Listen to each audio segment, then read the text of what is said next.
तो hello guys, आपका स्वागत है मेरे यूट्यूब चैनल एनिम टाइम पे। तो गाइस, पिछले एपिसोड में हमने देखा था कि जियान वगैरह का फाइट रेनहेजी और उसके दो भाइयों से हो रहा होता है। अब आगे इस लोटस अटैक के कारण 10,000 फुट रेडियस में मौजूद माउंटेन्स कंप्लीटली फ्लैट हो गए रहते हैं, क्योंकि जियान ने इस टाइम अपना लोटस मतलब बुद्धा लोटस 5 फ्लेम से मिलाकर अटैक किया होता है इस दौरान।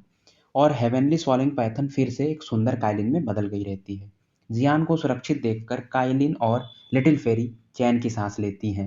जियान अपने माथे पर हुए पसीने को पोंछता है और इन 5 फ्लेम से बने एंग्री बुद्धा लोटस के कारण ये पहली बार इतना ज़्यादा एग्जॉस्टेड फील कर रहा होता है। इस बुद्धा लोटस का पावर जियान की सोच से भी कहीं ज़्यादा था। जियान अपनी नज़रें उठाता है और रेन हेजी जहाँ पर पहले था उस ओर देखता है, पर उस जगह पर कोई नहीं था। रेन हेजी का ऑरा पूरी तरह से गायब हो गया रहता है। ऐसा लगता है रेन हेजी इस दुनिया से जा चुका है। एक एलाइट 6 चेंज पिक डाउजन, और वो भी एक अटैक से। ये माइट था 4 हेवनली फ्लेम और एक फॉल्स फ्लेम को कंबाइंड करके यूज करने से। अगर जियान के पास 5 हेवनली फ्लेम होते तो शायद ये एक ट्रू एलाइट बान शेंग को भी मिट्टी में मिला सकता था। जियान के पेल फेस को देखकर काइलिन और लिटिल फेरी इसके पास जल्दी से आ जाती हैं। ये जियान से पूछती हैं, क्या तुम ठीक हो? जियान हाँ में सर हिलाता है और एक मेडिसिनल पिल अपनी डाउकी रिकवर करने के लिए खा लेता है। इधर इस बुद्धा लोटस के माइट को दोनों भाइयों ने भी सेंस किया था, जो इस समय मास्टर याओलाओ से फाइट कर रहे होते हैं। इस सीन को देखकर ये दोनों भाई इस समय काफी ज्यादा स्टन्ड थे। डाई हेजी अपने थूक निकल लेता है और मन में सोचता है, ये लड़का काफी मिस्टीरियस है। ये बंदा केवल डाउजून के 8 स्टार के पीक पर होकर भी इतना डिस्ट्रक्टिव फोर्स अटैक जनरेट कर सकता है। इतना तो हम लोग भी नहीं कर सकते। ये दोनों भाई रेन हेजी की ऑरा को सेंस करने का प्रयास करते हैं, पर ये नहीं कर पाते हैं ऐसा। मतलब इन्हें रेन हेजी का ऑरा कहीं फील ही नहीं होता है। डेन हेजी कहता है, लगता है रेन हेजी को जियान ने कंप्लीटली फिनिश कर दिया है। इन्हें भी इस बात पर भरोसा नहीं हो रहा था कि इस लड़के ने रेन हेजी को फिनिश कर दिया है। ये सोचते हैं कि अगर ये भी अपने भाई से डेथ बैटल फाइट करे तो भी ये उसकी बॉडी को कंप्लीटली ब्लास्ट नहीं कर सकते थे। जियान ने रेनहेजी की बॉडी को भी मतलब अपने फायर से जला के एकदम खत्म ही कर दिया रहता है। मतलब एक अवशेष भी रेनहेजी के बॉडी का नहीं बचा होता है। ये दोनों भाई डिसाइड करते हैं कि और यहाँ से भागने लगते हैं। इन्हें पता था कि अब यहाँ रुकना मतलब मौत को गले लगाना है। इन्हें भागता देख यावलाओ एक giant flame attack hand attack इनकी तरफ कर देता है और इन दोनों को जायंट हैंड से पकड़ लेता है। इस अटैक को देखकर दोनों भाई अपनी फुल डाउकी रिलीज करते हैं और इस अटैक को ब्लॉक करने लगते हैं।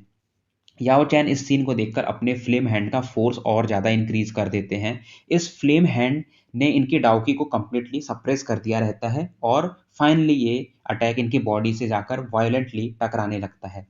टियान हिजी और उसका भाई आग के गोले के समान पीछे की तरफ जाने लगते हैं और ग्राउंड से जाकर काफी फोर्सफुली टकराते हैं।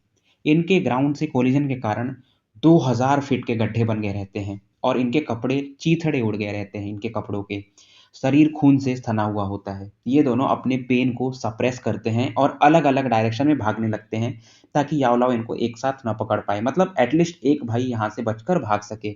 इन दोनों को अलग अलग भागता देख यावलाओ डाई हेजी के सामने अचानक से प्रकट होते हैं और डाई हेजी को एक स्पेस के अराउंड सील कर देते हैं। डाई हेजी की बॉडी इस समय मूव भी नहीं कर पा रही होती है, पर इसकी आंखों में अलग ही गुस्सा होता है। इसकी आंखें गुस्से से काफी ज्यादा लाल होती हैं। ये मास्टर से कहता है, आज मैं तो मरूंगा, पर अपने साथ तुम्हें भी जरूर ले जाऊंगा। डाई हेजी इस समय सेल्फ डिस्ट्रक्शन की तैयारी कर रहा था। मतलब ये अपने को ब्लास्ट करने वाला था, सुसाइड अटेम्प्ट। या लाओ ये समझ जाते हैं कि ये क्या करने वाला है। ये तुरंत ही एक लाइटनिंग फास्ट गति से एक पाम अटैक डाई हेजी के चेस्ट पर कर देते हैं। इस अटैक के कारण डाइहेजी तुरंत ही दम तोड़ देता है और इसका ऑरा धीरे धीरे गायब हो जाता है। मास्टर इसकी स्टोरेज रिंग ले लेते हैं और इस स्टोरेज रिंग को जियान को दे देते हैं। याओ लाओ जियान से कहते हैं कि इस रिंग में चेक करो कि क्या एंसेंट मैप है या नहीं। और ये तुरंत इसके बाद टियान हेजी के डायरेक्शन में काफी तेजी से बढ़ने लगते हैं। इस दौरान जियान रेन हेजी और डाई हेजी के रिंग्स को अपनी स्पिरिचुअल स्ट्रेंथ से सेंस करता है, पर इसे एंसेंट मैप का कोई भी पता नहीं चलता है। जियान की नज़र तभी एक पेल गोल्डन कलर स्क्रॉल पर जाती है। ये डाई हेजी के रिंग में थी। जियान इस स्क्रॉल को देखकर काफ़ी खुश था। ये king Kong glass body technique होती है।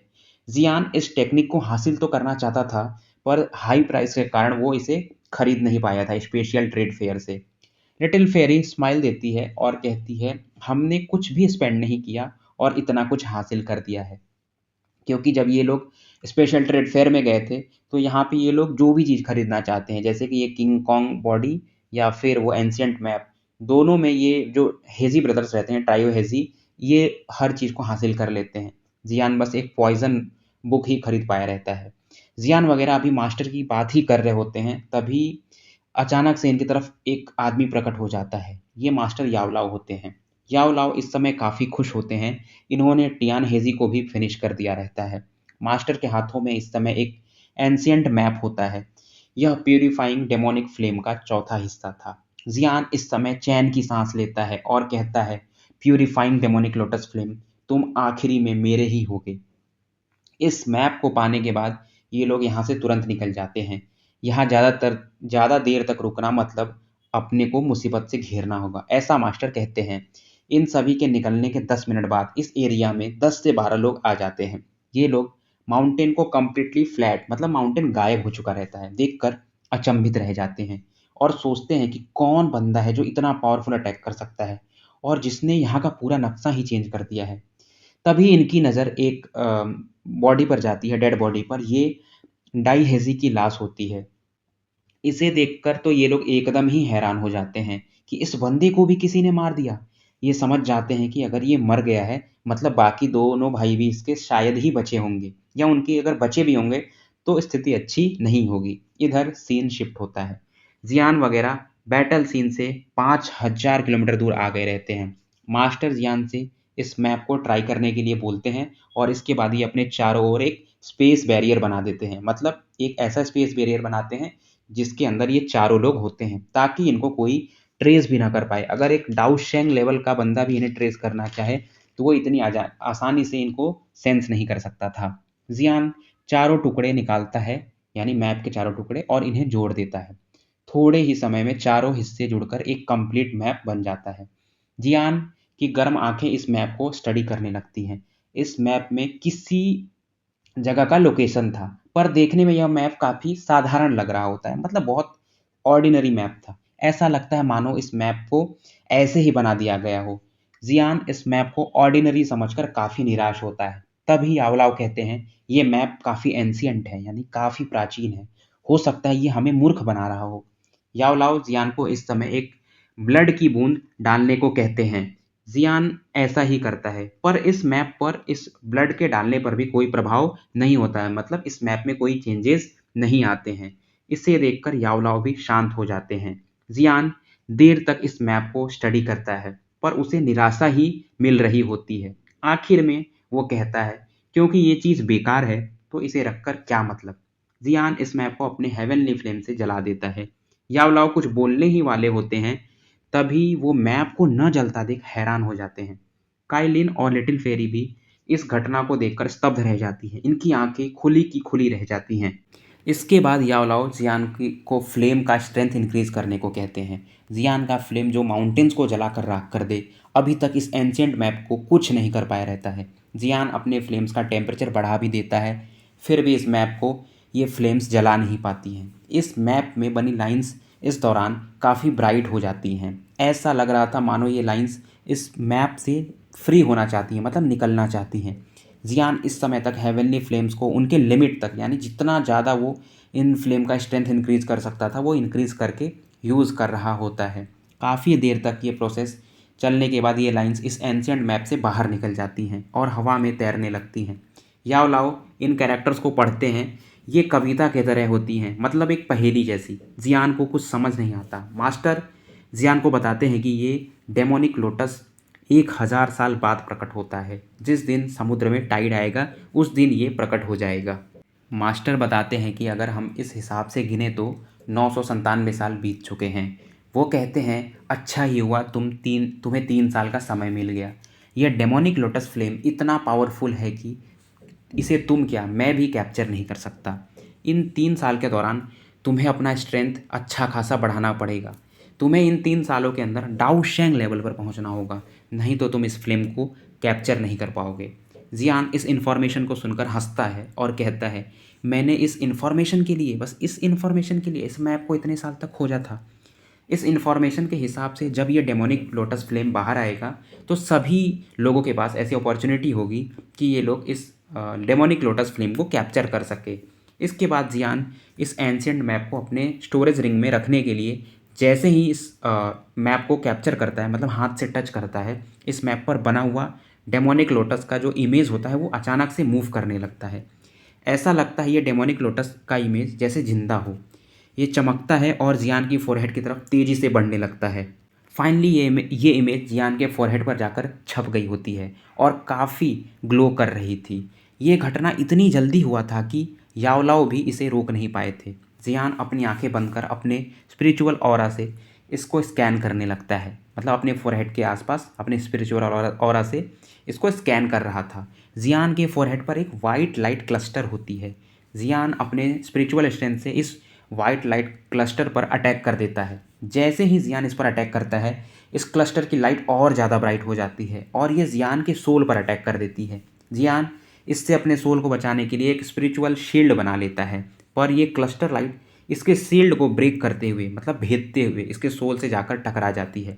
जियान का एक्सप्रेशन इस समय काफ़ी पेनफुल होता है। याओलाओ इस सीन को देखकर अपना स्पिरिचुअल स्ट्रेंथ गैदर करने लगते हैं और जैसे ही ये जियान के बॉडी में अपना स्पिरिचुअल अटैक भेजने वाले होते हैं, जियान अपनी आंखें खोल लेता है। याओलाओ इससे पूछते हैं क्या हुआ। जियान उत्तर में कहता है इसे भी नहीं पता। जियान बताता है कि ये चीज़ इसके फोरहेड पर है, पर जियान कितना भी ट्राई कर ले इसको निकाल नहीं पा रहा है। मास्टर जियान से पूछते हैं कि तुम कितने साल के थे तो मैं तुमसे मिला था। जियान कहता है 15 साल। ये उत्तर सुनकर मास्टर चैन की सांस लेते हैं और कहते हैं मुझे लगा था कि तुम्हारी बॉडी को किसी ने पोजेस कर लिया है, मतलब भूत टाइप। मास्टर पूछते हैं कि ये क्या चीज़ है। जियान कहता है मुझे भी नहीं पता, पर मैं जब इसके कांटेक्ट में आया था, मतलब जब मैं इस पर अटैक कर रहा था, तो मुझे कुछ इन्फॉर्मेशन मिल गई थी। इस पे 4 वर्ड्स लिखे हुए थे। ये थे प्यूरिफाइंग डेमोनिक लोटस सेंट। ये नाम सुनकर याओलाओ भी स्टन्ड हो जाते हैं। उन्होंने ये नाम पहले भी सुना रहता है। मास्टर 10 मिनट तक शांत रहते हैं, फिर बताते हैं कि जैसा इन्होंने सुना है उसके हिसाब से प्यूरिफाइंग डेमोनिक लोटस सेंट 10,000 साल पहले एक टॉप एक्सपर्ट्स हुआ करते थे और ये प्यूरिफाइंग डेमोनिक लोटस फ्लेम के ओनर थे, मतलब मालिक थे। ये सुनकर जियान और दोनों लड़कियां स्तब्ध रह जाती हैं। याओलाओ बताते हैं कि ये सेंट 10,000 साल पहले काफ़ी फेमस थे। ये डाउडी लेवल को लगभग लगभग अचीव करने वाले थे उस टाइम। जियान इस समय थोड़ा घबराया होता है। वो बस यही प्रार्थना कर रहा था कि ये चीज़ जो उसके फोरहेड पर है इसके लिए भविष्य में कोई मुसीबत ना बने। मास्टर जियान से कहते हैं कि अब तुम्हें घबराने की कोई ज़रूरत नहीं है। डेमोनिक सेंट, यानी कि ये जो एंशियंट सेंट रहते हैं, काफ़ी उस टाइम के ऑनेस्ट और प्राउडी आदमी थे। ये कुछ ऐसा तो गलत नहीं करेंगे तुम्हारे साथ, क्योंकि ये बस इनकी एक स्पिरिट रहती है, मतलब स्पिरिट फॉर्म का थोड़ा सा अंश होता है। जियान भी समझ गया था कि वो अभी तक इस वाइट क्लस्टर लाइट का कुछ नहीं कर सकता है। वो अब शांत हो जाता है। याओलाओ जियान के शोल्डर पर हाथ रखते हैं। इस समय ये काफ़ी सीरियस होते हैं और जियान से कहते हैं तुम्हें इन 3 सालों में डाओशेंग लेवल पर पहुंचना ही होगा। मुझे कुछ और कहने की ज़रूरत नहीं है।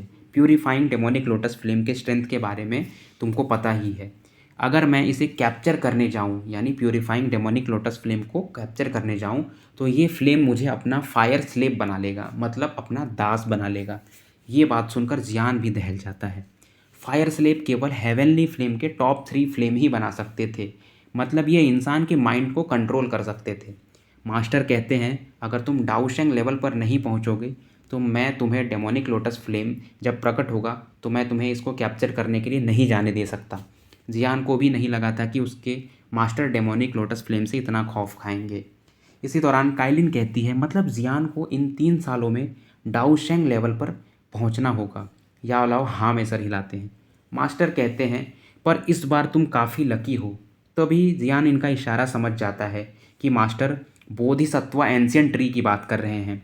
मास्टर कहते हैं अगर तुम बोधिसत्व हार्ट नहीं पा पाए तो तुम्हें तुम्हारे लिए मतलब डाओशेंग लेवल अचीव करना लगभग असंभव हो जाएगा अगर तुम इन 3 सालों में अचीव करना चाहते हो। हालांकि जियान अपने टैलेंट के हिसाब से शायद 10 साल या 20 साल टाइम लेके डाओशेंग लेवल ज़रूर अचीव कर सकता था, पर अगर इसे ये एंशिएंट बोधिसत्व का हार्ट मिल गया तो ये इसको ईजिली मतलब 3 साल के अंदर अचीव कर लेगा। जियान कहता है ये इतना आसान नहीं होगा क्योंकि बोधिसत्व ट्री इस बार एंशियंट वेस्टलैंड रीजन में प्रकट हो रहा है और ये प्लेस काफ़ी ज़्यादा डेंजरस है। मास्टर कहते हैं कि तुम्हारे पास बोधिसत्व सीड है जो तुम्हें बोधिसत्व ट्री को सेंस करा सकता है, मतलब ये बोधिसत्व सीड जो रहता है बोधिसत्व ट्री को सेंस कर सकता है। हालांकि जियान के पास जो बोधिसत्व सीड होती है ये थोड़ा कम लेवल की होती है, मतलब इसकी प्योरिटी काफ़ी कम होती है, फिर भी ये इसको सेंस कर सकता था। मास्टर कहते हैं इसके अलावा तुम्हारे पास कोई रास्ता है भी नहीं अगर तुम प्योरीफाइंग डेमोनिक लोटस फ्लेम को पाना चाहते हो तो तुम्हें बोधिसत्व हार्ट को हर हाल में हासिल करना ही होगा। जियान भी समझ जाता है कि वो अपने नॉर्मल ट्रेनिंग से 3 साल में डाउसेंग लेवल कभी भी नहीं पहुंच सकता है, उसे हर हाल में ये हार्ट चाहिए ही होगा। इसके बाद मास्टर स्टार पवेलियन चलने को कहते हैं और ये वहाँ जाकर एंशियंट वेस्टलैंड रीजन जाने का प्लान तैयार करेंगे। स्टोरी यहीं ख़त्म होती है। और गाइस जिन्होंने भी पुराने एपिसोड्स नहीं देखे जाकर ज़रूर देखें और मुझे लाइक और सब्सक्राइब करते रहें। Thank you guys, bye.